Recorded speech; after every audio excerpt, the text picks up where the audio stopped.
What is up guys, Jason here and welcome to the first ever 3-minute Thursday video where I have 3 minutes to tell you guys something watch related. So today I'll be showing you my top 5 watches from Baselworld 2018.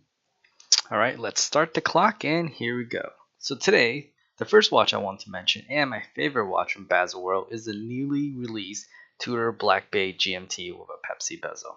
Yes, Tudor finally released a GMT tool watch. Woo, is it worth the wait? Now, a lot of people were betting the GMT will be added to the Pelagos, but nope, you were wrong. Tudor added it to the Black Bay line. This is a gorgeous watch coming in at 41 millimeters in diameter. You have the caliber MT5652, which is COS chronometer certified, has 70-hour power reserve, and it is a true GMT watch. I expected nothing less from Tudor, and I'm glad they gave us a true GMT movement. That is, you could change the hour separately and quickly by 1 hour increment.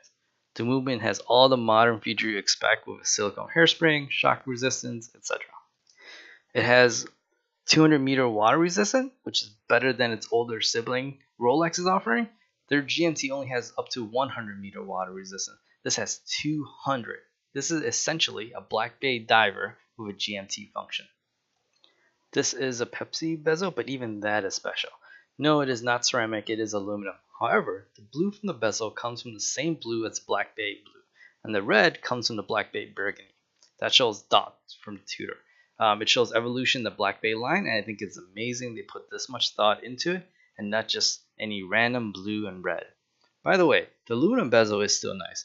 It will age beautifully and give you a nice patina over the years. I think that is something people have forgotten, now that a lot of watches at this level are going ceramic. You get the iconic snowflake hand on the hour, second in the GMT hand. Nice touch there. However, I wonder if it looks a little too cluttered when all the hands are closely aligned together. Minor detail. Other specs of the watch are not known, but I expect them to be in line with the Black Bay, with height at 50 mm, thickness around 13 mm, and a lug width at 22 mm. Watch comes in the stainless steel rivet bracelet, leather or NATO. I don't think you get a free NATO anymore like you used to when you buy a Tudor. Tricky.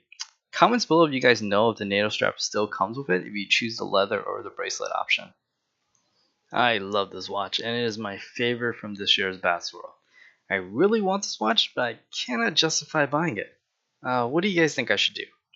I really want this watch, but I'll tell you what. If you guys think I should buy this watch, subscribe to the channel and smash that like button. If I get 4,000 subs on like, I'll do it. 1 sub for each dollar the watch is worth. Then I'll have a milestone to celebrate and a story to go along with the watch to make it even more special. I'll post an unboxing video and review if you guys can help me get this watch. If you work in an authorized Tudor store, send me a message. Let's do some business. Okay, moving on. The next watch on the list is the Tudor Black Bay 58. Tudor is saying they are marketing this watch for those with smaller, slimmer wrist size because it comes at 39 mm with a thickness of 11.9 instead of the usual 41 by 14.75. That, my friend, is huge because I don't see this as just a watch for people with smaller wrists, but this could essentially be your only watch. This could be a real dress watch. I know there are some of you out there that loves to wear divers with a suit. Yes, I am talking about you. Now you can, and it will be the perfect size. It won't look out of place at all. To go glitz on the hour, minute, and marker or dress it even more. You can even dress it down with a NATO or some sporty leather strap. This could be that one watch that does it all we have all been searching for. Dress it up or dress it down depending on strap, and it has all the toughness of a tool watch. The movement is COS certified with all the modern tech for shock and magnetic resistance. 70-hour power reserve. You cannot go wrong with this thing. Okay, and what will probably be the most sought after and have the longest wait list? The new Rolex Pepsi GMT in steel. I'm sorry, did I say it comes in steel? I mean oyster steel. I guess it would make sense for Rolex to call it oyster steel. They call it oyster case, oyster bracelet, and oyster lock. So I guess why not oyster steel?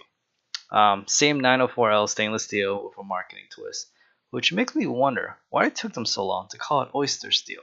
Mark my words, because in the future, they won't call the hour hand the Mercedes hand anymore, but oyster hand. Just wait, it's coming. Anyways, enough rambling. Yes, you can now get a Rolex Pepsi GMT Master 2 in stainless steel. Oyster steel. Before, your only option was to get this in white gold, which meant it was 3 times the cost. This one now comes in at 9,250 USD. It has all the features you expect from the previous GMT, except this one has a new movement in the 3285 that has a 70-hour power reserve over the previous 42-hour power reserve. You had to see this coming. The Sea Duel last year got an updated movement to 70 hours power reserve. I expect the Submariner to get the same treatment next year at Baselworld. Another change is that it now comes with a Jubilee bracelet instead of the Oyster bracelet with a polished center. I'm not sure how I feel about this. I've always been a fan of the Jubilee, but in the picture I've seen so far, it makes the watch look very flashy. Might be all the lighting at Baselworld. Oh, if you don't like the Jubilee bracelet and think you can slap the old Oyster bracelet on it, think again. The GMT comes with a new redesigned case. The old bracelet will not work with it.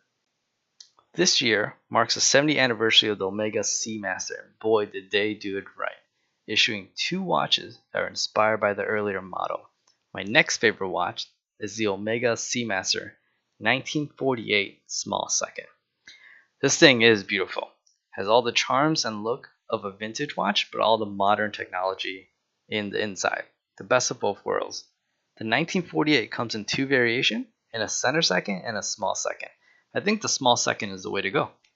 This thing is beautiful and has a nice display back to showcase the movement.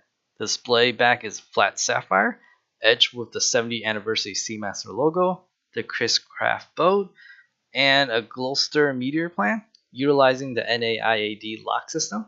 It is a master chronometer with 55 hours of power reserve, anti-magnetic up to 15,000 gauss.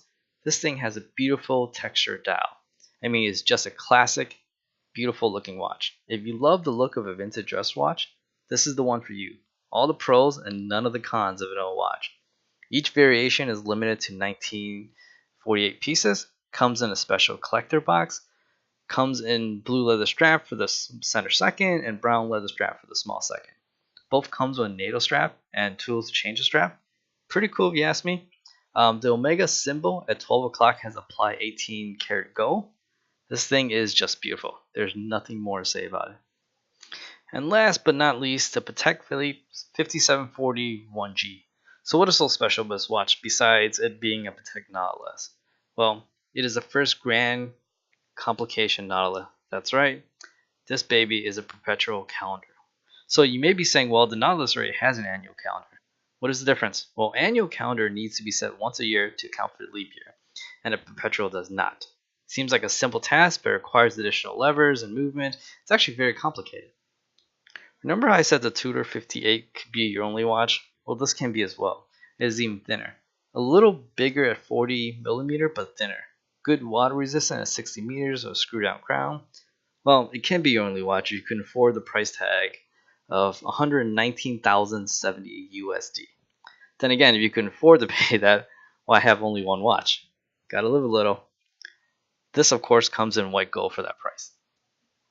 So, these are my top 5 watches from Baselworld 2018. It was hard to narrow down to only 5. A Seiko and Grand Seiko came out with some nice watches, not to mention Breitling, but these are mine. What are your favorite watches from Baselworld? Comment below and let us know your pick. Also, don't forget to smash that like button and subscribe to the channel.